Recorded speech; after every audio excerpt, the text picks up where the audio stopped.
महाराष्ट्रातील पुण्यालगत पिंपरी चिंचवडमधील रावेत परिसरात काल रात्री मोठी खळबळ उडाली, जेव्हा दोन अज्ञात हल्लेखोरांनी त्यांच्या जवळील पिस्तुलातून एका प्रसिद्ध फर्निचर मॉलवर ताबडतोड गोळीबार केला। हल्लेखोरांनी एजे फर्निचर मॉलला लक्ष्य करत दोन पिस्तुलांमधून सुमारे 6 राऊंड गोळ्या झाडल्या।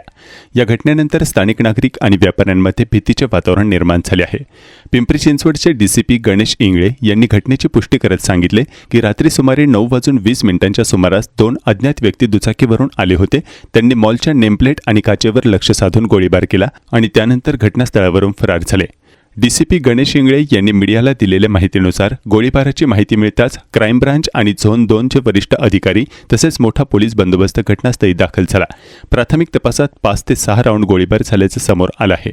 फॉरेन्सिक टीम पुरावे गोळा करत असून परिसरातील सीसीटीव्ही फुटेज तपासले जात आहेत। दोन अज्ञात व्यक्तींनी केलेल्या या गोळीबारात कोणीही जखमी झाल्याची माहिती नाही, मात्र मालमत्तेचे नुकसान झाले आहे।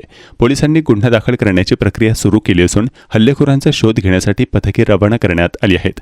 हा हल्ला खंडणीसाठी किंवा जुन्या वैमनस्यातून करण्यात आला का याचाही तपास पोलीस करत आहेत। मॉलचे मालक आणि तेथील कर्मचाऱ्यांचे जबाब नोंदवले जात आहेत। काल रात्री रावेत परिसरात झालेल्या अंधाधुंद गोळीबाराची जबाबदारी लॉरेन्स बिश्नोईचा भाऊ अर्जू बिश्नोई आणि त्याचा साथीदार शुभम लोणकर यांनी स्वीकारल्याची माहिती समोर आली आहे।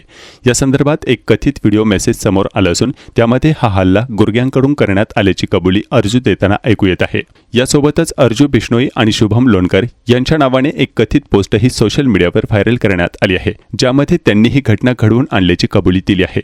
अर्जूने सोशल मीडियावर पाठवलेला कथित ऑडिओ मेसेज आणि एक पोस्ट मीडियाच्या हाती लागली आहे। जय श्री सीताराम सभी भाइयों को।